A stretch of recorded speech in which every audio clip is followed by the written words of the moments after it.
Dieu s'attend à ce que tu sois prospère et que tu multiplies tout ce qu'il t'a confié. Il te fera rendre compte et te récompensera au regard de ce que tu as fait de ses ressources.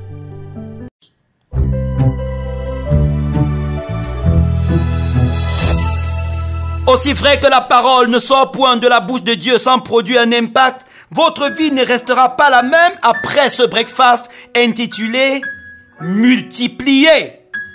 Inspiré de Luc 19, verset 17 qui dit ceci. Il lui dit, « C'est bien, bon serviteur, parce que tu as été fidèle en peu de choses, reçois le gouvernement de 10 villes. » Amen. Pour montrer à ses disciples la nécessité de rester concentrés et productifs dans ce qu'il nous confie en attendant sa seconde venue, Jésus leur raconte l'histoire d'un homme riche qui, avant de faire un long voyage, confia une somme d'argent à chacun de ses serviteurs. À son retour, il fit rendre compte à chacun et les retribua selon ce qu'ils avaient fait de son bien. Luc 19, verset 17 révèle sa sentence à l'endroit du premier. Il qualifie le serviteur de bon parce que celui-ci a réussi à multiplier par 10 ce qu'il a reçu. Ceci signifie que Dieu évalue notre bonté non dans la gentillesse ou notre présence dans les activités religieuses, mais dans nos efforts quotidiens à multiplier ce qu'il nous a confié. Partant, le fait que vous ne fructifiez pas ce que vous avez peut être révélateur que vous êtes méchant.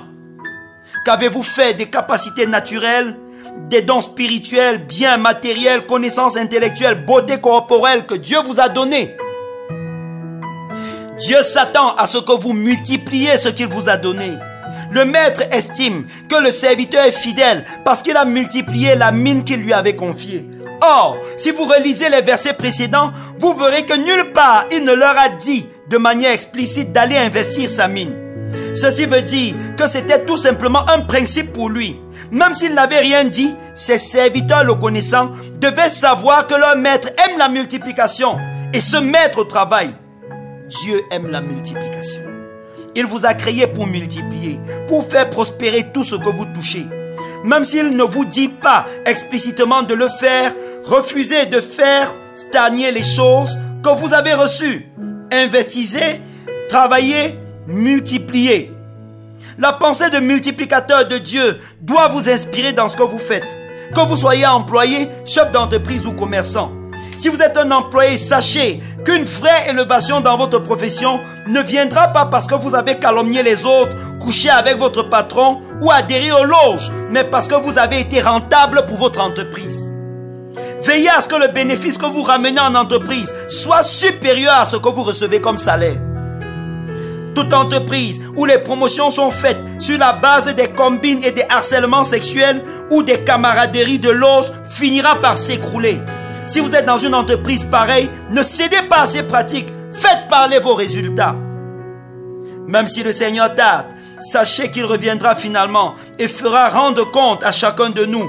Ne restez pas improductifs.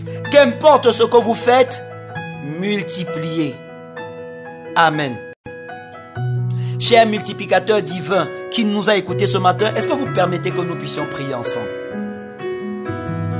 Dites merci à Dieu qui ne vous demande pas de multiplier le vide, mais qui a mis une sémence dans vos mains. Dites-lui merci pour vos dons spirituels, pour vos talents naturels, vos capacités naturelles. Dites-lui merci pour ces choses que vous savez faire. Dites-lui merci pour votre beauté, pour votre manière d'agencer vos vêtements et d'être plaisant quand les gens vous regardent. Dites-lui merci pour les connaissances intellectuelles que vous avez accumulées.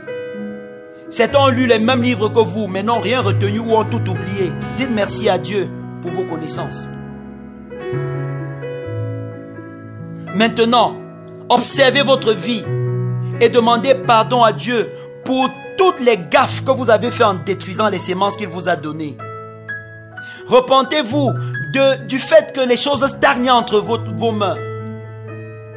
Repentez-vous d'avoir perdu le capital dans certaines activités commerciales que vous avez eues. Ce n'était pas juste la conjoncture. D'autres commerçants ont connu les mêmes conjonctures que vous, mais leur boutique a subsisté. Pourquoi la vôtre est morte? Demandez à Dieu de vous donner la grâce, la prochaine fois, de multiplier ce qu'il vous a donné. Ouvrez votre cœur au Seigneur en ce moment. Demandez-lui de réveiller toutes vos capacités de multiplication. Refusez d'être stagnant dans votre vie. Refusez de vous contenter d'être le même. Déclarez au nom de Jésus que l'année prochaine, vous serez à un niveau plus élevé que cette année. Déclarez au nom puissant de Jésus que ce que vous avez se multipliera l'année prochaine. Refusez le faux contentement. Refusez l'improductivité. Au nom de Jésus, je prie que la faveur de Dieu accompagne votre décision. Je prie que le Seigneur fasse prospérer tout investissement que vous ferez. Au nom de Jésus-Christ. Amen.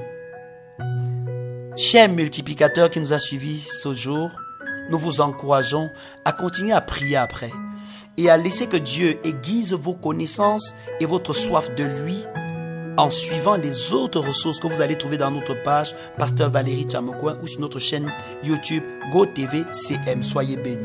Amen.